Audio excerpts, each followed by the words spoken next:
아멘. 하나님 말씀 베드로전서 1장 1절과 2절에서 보시겠습니다. 예수 그리스도의 사도 베드로는 본도, 갈라디아, 갑바도기아, 아시아와 비두니아에 흩어진 나그네 곧 하나님 아버지의 미리 아심을 따라 성령이 거룩하게 하심으로 순종함과 예수 그리스도의 핏부림을 얻기 위하여 택하심을 받은 자들에게 편지하노니 은혜와 평강이 너희에게 더욱 많을지어다. 아멘. 금년부터 베드로전서를 살펴보므로 여러분들 하나님의 은혜의 보좌로 모시고 가기를 원합니다.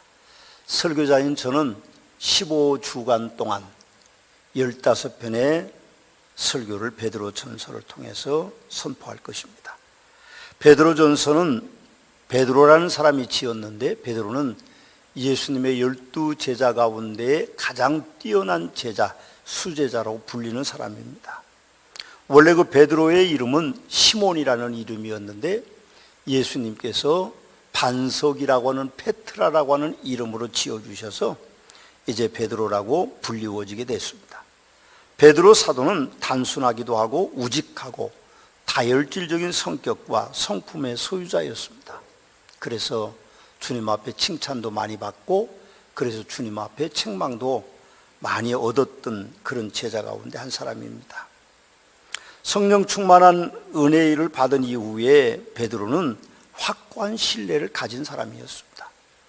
예수님을 비자들 앞에서 3번씩이나 모른다고 저주하면서 부인했었지만 성령님이 그 속에 임했을 때 그는 확고한 신념을 가지게 됐고, 그리고 사랑과 온유와 충성심을 갖추어서 복음을 전하다 AD 64년에 이제 네로 황제의 박해 때에 로마에서 박해를 받아 순교당한 순교자가 되셨습니다. 성경학자들 중에는 이 베드로전서의 저자가 베드로가 아닐 거다, 그렇게 이야기하는 학자들이 있습니다. 왜 그런가 하면 베드로는 이스라엘 땅의 저 변방 갈릴리에서 물고기 잡던 어부였기 때문에 아마 배움이 없었을 거다, 뭐 그렇게 생각합니다. 그런데 자국어도 아닌 헬라어로 어떻게 베드로가 베드로전서 후서를 썼겠느냐?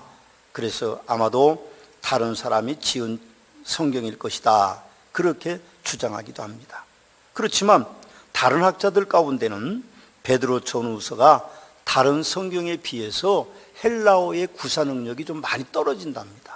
뭐 우리가 헬라어를 잘 알 수 없기 때문에 잘 모르지만 학자들은 헬라어로 베드로 전후서를 읽어보면 조금 그 언어 사용 능력 그리고 문장 구조 그런 것들에 대해서 좀 수준이 떨어진다.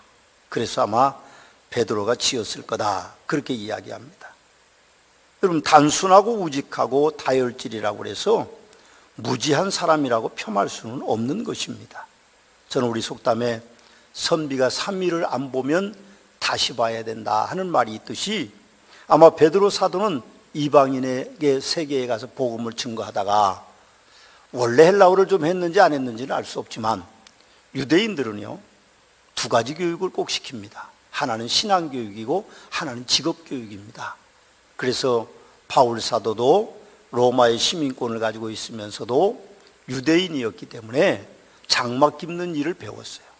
그래서 유대인들은 부모로부터 교육을 철저하게 받는 사람들이기 때문에 아무리 어부라고 하지만 아마도 그는 이제 문자에 대한 능력은 뛰어난 사람이었을 거다, 저는 그렇게 생각합니다.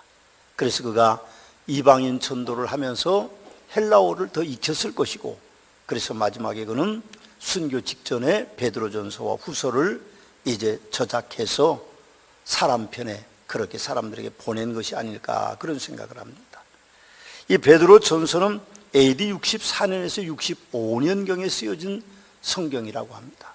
그 시대에는 네로 황제가 로마의 이제 화재로 인해서 박해를 시작했던 때였기 때문에 박해받는 소아시아에 흩어져 있는 성도들에게 위로와 격려를 목적으로 그렇게 보낸 서신입니다.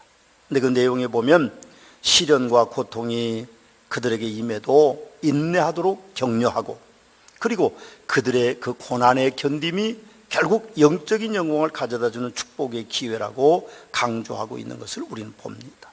그래서 베드로 사도는 1절과 2절에서 은혜와 평강이 너희에게 있을지어다 하고 그렇게 축복으로 시작합니다. 로마 제국으로부터 극심한 박해를 받고 있던 흩어진 유대인들, 그 그리스도인들, 그들이 은혜와 평강이 더욱 그들에게 필요한 것이었을 것입니다. 우리는 역사의 기록으로만 보지만 1세기 성도들의 박해는 엄청난 것이었습니다. 여러분, 로마 황제, 그는 절대적인 권력을 가지고 있습니다. 로마 제국이 팍스 강한 로마 제국이었듯이 네로 황제도 강한 권력을 가지고 있었기 때문에 그의 광기가 발동이 돼서 이제 로마를 새로운 도시로, 지저분하지 않는 도시로 만들기 위해 일부 불을 지르고, 그리고 빈민촌에 해당하는 그곳에 그 불을 지른 사람들이 그리스도인이라는 그 덮어씌움을 시켜서, 그래서 그리스도인들의 박해가 시작됐던 것이죠. 그러면 AD 60년경에 시작한 로마의 박해가 AD 313년 콘스탄틴 대제의 밀라노 칙령이 내려지기까지 250년 가깝게, 조금 더 넘을 수도 있습니다만, 그러나 많은 박해들이 있었습니다. 역사의 기록을 보면 박해가 매우 잔인했던 것을 봅니다. 원형 경기장에 사람들을 모아놓고 이제 그리스도인들을 그곳에 몰아넣습니다. 그리고 검투사들이 검을 들고 창을 가지고 그리고 전투를 시작하죠. 그리스도인들은 아무런 무기도 없고 갑옷도 없습니다. 그리고 대적하지도 않습니다. 잔인하게 살해를 당하면 군중들은 박수를 칩니다. 여러분, 그렇게 죽어가는 그리스도인들이 수없이 많았고, 심지어는요, 성도들의 몸 위에 불을 붙여서 횃불로 사용하기도 했다는 역사적인 기록이 있습니다. 그런 박해 중에도 베드로 사도께서는 성도들에게 은혜와 평강이 더욱 많을지어다 라고 축복하고 계십니다. 역사를 되돌아보면 250년이 넘는 횟수의 로마 제국의 박해 가운데서도 기독교인의 숫자는요, 놀랍게도 많이 증가합니다. 참 놀라운 일이죠. 어떻게 그럴 수 있을까요? 그 강한 제국의 황제가 그렇게 많은 그리스도인들을 처형하는데도 그리스도인들의 수는 수없이 많이 늘어났습니다. 결국 콘스탄틴 대제라고 하는 로마의 황제까지도 성도가 되는 그런 지경에까지 이르러서 종교의 자유가 드디어 찾아왔고 로마는 기독교 국가가 되고 있음을 우리는 봅니다. 사람들이야 어떠하든지, 세상이 시끄럽고 혼탁하든지 간에 성도에게는 은혜와 평강이 더욱 많아지는 축복이 하나님께로부터 임하는 것입니다. 아멘이십니까? 불편하지 않으십니까?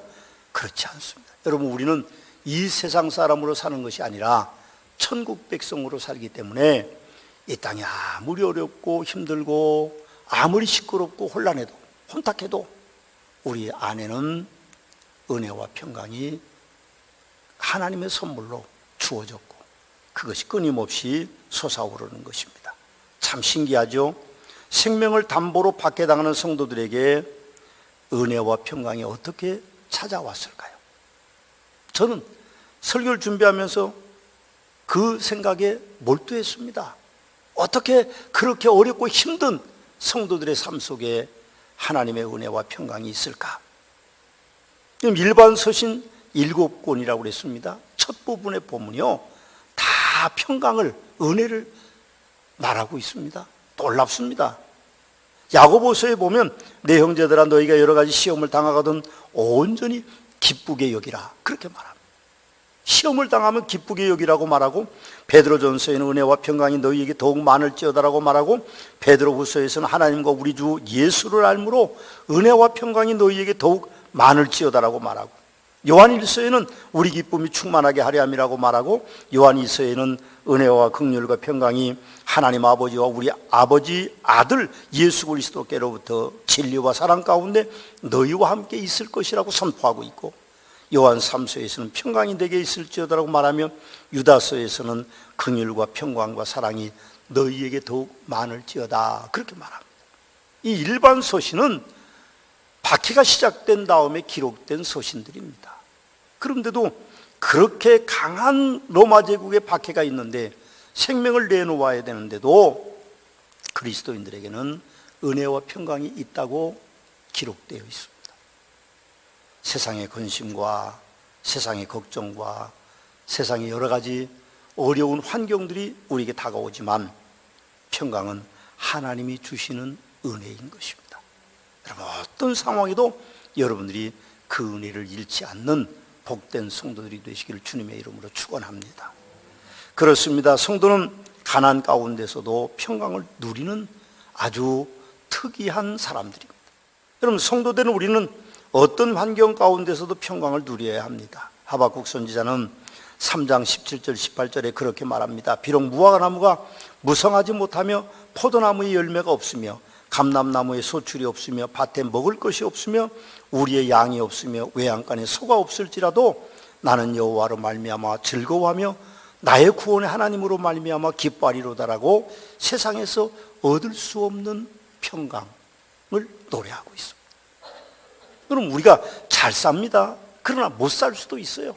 잘 살다가 갑자기 삶이 어려워지면요, 참 사는 게 힘듭니다. 그냥 원래 우리가 가난했다면 어떻게 살아도 우리는 견딜 수 있지만 우리는 잘 살다가 가난해질 수도 있고 건강하다가 건강을 잃을 수도 있고 우리가 서로 관계가 좋다가 관계가 안 좋을 수도 있습니다. 그렇지만 그럴 때에 우리는 평강을 노래할 수 있어야 돼요. 불만과 불평이 우리 속에 가득해서는 안 되는 것입니다. 여러분, 불만과 불평은요, 기하급수적으로 우리 안에서 바이러스가 늘어납니다. 한번 불평해 보십시오. 그러면 불평이 자꾸 생깁니다. 한번 불만을 가져보십시오. 그럼 불만이 자꾸 생깁니다. 참 우리는 어쩔 수 없는 인간입니다. 그러나 그리스도인들은 어떤 환경 가운데도 우리가 가난함 가운데도 평강함을 누릴 수 있는 존재가 되어야만 됩니다. 그렇습니다. 성도는 질병 가운데서도 평강을 누리는 존재입니다. 욥이라고 하는 사람은요, 죽을 병이 들릴 때까지 그렇게 고난당했습니다. 그렇게 많던 재산, 동방의 부자였는데 하루아침에 태풍이 강도들이 몰려와서 다 그냥 뺏어가고 없어져 버렸습니다. 없어져 버렸어요. 그리고 자식들이 10명 있었는데 하루아침에 다 죽었습니다. 그리고 자기는 병이 들었습니다. 기와장으로 긁어야 그 가려움을 극복할 수 있을 정도로 무서운 병이 걸려 있는데 하나 남은 유일한 가족 와이프 아내는요, 하나님 욕하고 당신도 죽어라 그렇게 말합니다. 그 보면 참 안타깝죠. 그래도 욥이 뭐라고 말합니까? 주께서는 못하실 일이 없사오며 무슨 계획이든지 못 이루실 것이 없는 줄 아오니 내게 말하겠사오니 주는 들으시고 내가 주께 묻겠사오니 주여 내게 알게 하옵소서. 내가 주께 대하여 귀로 듣기만 하였사오나 이제는 눈으로 주를 배움나이다. 지금 죽게 생겼는데 드디어 눈이 영적으로 뜬 것입니다. 그러면서 그렇게 말합니다. 그러므로 내가 스스로 거두어드리고 티끌과 제 가운데서 회개하나이다 하고 그 마음속에 평강을 표현하고 있습니다. 욥이 누린 평강의 근원은 하나님이셨습니다. 그분이 주시지 않으면요, 그렇게 많은 재산 다 없어지고 그렇게 많던 자네들 다 죽고 사랑하던 아내마저 하나님 욕하고 죽으라고 하는 배신한 여인 앞에서 평강을 누릴 수 있는 사람은 없습니다. 하나님이 아니면 불가능한 일이죠. 시편 121편 기자도 그렇게 노래합니다. 내가 산을 향하여 눈을 들리라. 나의 도움이 어디서 올고 나의 도움은 천지를 지으신 여호와께서로다라고 노래하고 있습니다. 우리는 질병 가운데서도 평강을 누립니다. 제가 병들어 봐서 압니다. 말기 판정받고 이기수 암 선고 받고 그러면서도 제 속에는 평강이 있었어요. 물론 걱정도 많죠. 그러나 나도 모르는 평강이 저를 감싸서 그렇게 두렵지 않았습니다. 결국 우리는 다 이 땅을 떠날 텐데 어떤 질병 가운데도 우리는 평강을 잃지 않는 그런 그리스도인들이 되시기를 주님의 이름으로 축원합니다. 그렇습니다. 성도는 환난과 핍박 가운데서도 평강을 누릴 수 있는 존재입니다. 교회력에 의하면 오늘이 부활주일입니다. 코로나로 인해서 서문화교회는 부활주일을 2주간 미뤄서 26일 주일이 부활주일로 저희들이 정했습니다. 그래서 고난주간은 그 전주간으로 한 주간 동안 저희들이 전교인 새벽기도를 드리고, 그리고 하나님 앞에 부활의 기쁨을 드리기를 원합니다. 사실은 부활주일이 교회력으로 정해지기는 했지만 예수님이 부활하신 정확한 날짜는 모릅니다. 예수님은 그만큼 사람들의 눈 밖에 있었던 비천한 존재였기 때문에 사람들은 그분이 언제 태어났는지, 연도 그분이 언제 부활하셨는지 알 수가 없습니다. 그러나 교회력은 정해놓고 있습니다. 그래서 우리가 2주간 미루는 것은 그렇게 큰 문제가 되지는 않습니다. 그럴 수밖에 없는 상황이 안타까울 뿐입니다. 우리는 예수님의 부활하시기 전에 예수님의 환난과 핍박을 기억할 수 있습니다. 예수님의 환난과 핍박 그리고 십자가의 고난 없이는 예수님의 부활이라는 것이 없습니다. 여러분, 예수 그리스도의 십자가의 지심이 없으면 예수님의 죽음은 당연히 없는 것이고, 그리고 예수 그리스도의 부활은 있을 수 없는 존재입니다. 이단자들은 고난을 이해할 수가 없기 때문에 예수님의 십자가의 죽으심을 실패라고 생각합니다. 이단의 주요한 특징들이 그렇습니다. 예수는 메시아로 오셨지만 실패한 메시아다. 그래서 자신이 메시아라고 그렇게 주장하는 사람들이 우리 한국 땅에도 200명이나 된다고 합니다. 그럼 십자가 없는 고난은, 십자가 없는 메시아는 있을 수 없습니다. 고난 가운데도 예수님은 평강을 누리신 분이십니다. 예수님의 고난을 아는 우리에게도 환난과 고난이 우리에게 닥쳐와도 우리는 절대로 거꾸러지지 않을 것입니다. 어떤 경우에도 우리는 은혜를 잊어버리지 않을 것이고, 어떤 경우에도 우리는 평강을 잃지 않을 것입니다. 예수님께서는 십자가에 달리시던 중에도 평강을 잃지 않으셨습니다. 우리는 환난과 고난으로 인해 염려와 근심에 빠질 때도 있지만 우리 인생의 주인은 내가 아니고 하나님이십니다. 그러므로 우리는 당연히 주님을 따르고 다윗이 찬양했던 것처럼 사망의 음침한 골짜기에 다닐지라도 해를 두려워하지 않을 것은 주께서 나와 함께 하시기 때문이라고 우리는 찬양할 수 있어야 합니다. 인생은 내 마음대로, 내가 노력하는 대로 우리 앞으로 다가오는 것이 절대로 아닙니다. 그래서 잠 16장에는 마음의 경영은 사람에게 있어도 말의 응답은 여호와께로부터 나온다고 하셨습니다. 성도들의 삶은 하나님의 은혜가 필요하고 하나님이 주시는 평강이 필요한 것입니다. 다윗은 시편 119편 71절에서 고난당하는 것이 내게 유익이라고 말했고, 이사야 선지자도 이는 내 생각이 너희 생각과 다르며 내 길은 너희의 길과 다름이니라. 여호와의 말씀이니라. 이는 하나님의 땅보다 높음 같이 내 길은 너희의 길보다 높으며 내 생각은 너희의 생각보다 높음이라고 그렇게 말씀하고 있습니다. 예레미야 선지자는 예레미야 29장 11절에서 여호와의 말씀이니라. 너희를 향한 나의 생각은 내가 안하니 평안이요 재앙이 아니니라. 너희에게 미래와 희망을 주는 것이니라. 그렇게 말씀합니다.